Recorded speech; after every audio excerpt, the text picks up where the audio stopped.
Bonjour Louis d'Agriculture Bonsaï. Alors aujourd'hui, on parle un petit peu des tropicaux. Comme on est dans une période où les tropicaux poussent plutôt énergiquement, on peut le voir sur ce trône de Chine où il y a plusieurs tiges qui sortent de la silhouette. On voit que les tiges se sont allongées pas mal.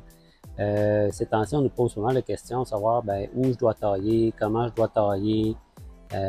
C'est quand même une notion importante au niveau de la taille. Parce que si on veut garder nos arbres compacts, il faut savoir un petit peu comment procéder. Alors, c'est un petit peu ça qu'on va faire aujourd'hui. Pour certains, ce sera une révision. Pour d'autres, ce sera peut-être du nouveau. Alors, on va procéder. Une bonne façon de procéder pour la taille des arbres, c'est de donner une méthode. Donc, moi, ce que je préfère, c'est de commencer par la base de l'arbre en allant vers le sommet. Puis, on voit que sur cet arbre-là, qui pousse de façon très énergique, on a plusieurs gourmands à la base, donc ça, tout de suite, on va éliminer. Ce sont des gourmands qui tirent beaucoup d'énergie pour l'arbre, puis finalement, qui n'ont aucune valeur ajoutée pour la structure de l'arbre, donc on va les tailler tout simplement. Et on va procéder comme ça, on va aller petit à petit dans l'arbre à partir du bas, et on va se rendre compte que c'est un peu un travail d'analyse pour chacune des branches qu'on a à tailler pour sélectionner ce qu'on veut tailler et ce qu'on veut garder. Alors ici, on est sur une branche basse. Ici, on voit la branche principale, les branches secondaires qui sont ici et une tige qui s'allonge passablement. On va aller voir le démarrage ici. Et ensuite, on peut compter le nombre de feuilles. Donc, 1, 2, 3, 4, 5, 6. On a environ une dizaine de feuilles. Donc, le principe, c'est vraiment de, si on veut faire ramifier l'arbre puis faire en sorte que l'arbre soit plus compact, on va aller tailler pour garder une ou deux paires de feuilles ici. Ce que ça va avoir pour effet, c'est que l'arbre, compte tenu qu'il met son énergie toujours au bout de la branche, comme le bout de la branche est rendu ici, il va mettre son énergie ici, il va faire démarrer les bourgeons qui sont entre la feuille et la tige, qu'on ne voit pas toujours à l'œil nu, mais qui assurément va démarrer avec les chaleurs et les soins qu'on va apporter à l'arbre. Donc, on continue le travail.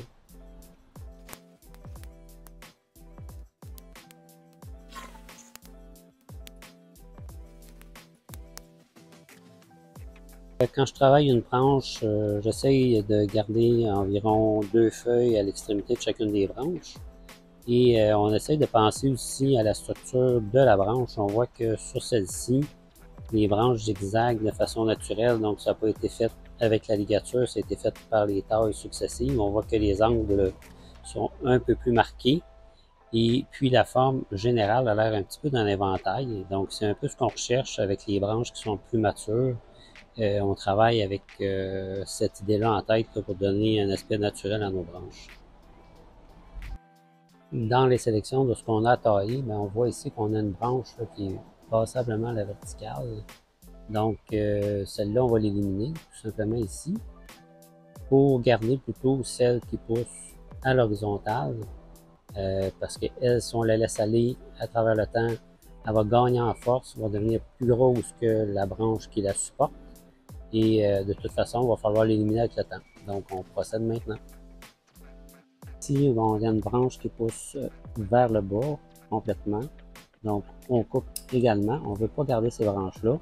C'est un peu la même chose en fait que les branches qui poussent à la verticale. Donc, comme règle générale, tout ce qui pousse vers le haut, vers le bas, on enlève. On va garder plus les branches qui poussent à l'horizontale.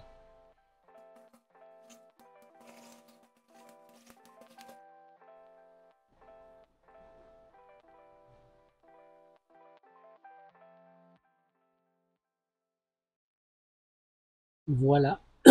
Voilà, donc après la taille de l'ensemble des branches qui poussaient vers le haut, vers le bas, vers l'intérieur, on a raccourci le plus possible. On voit maintenant la structure de l'arbre.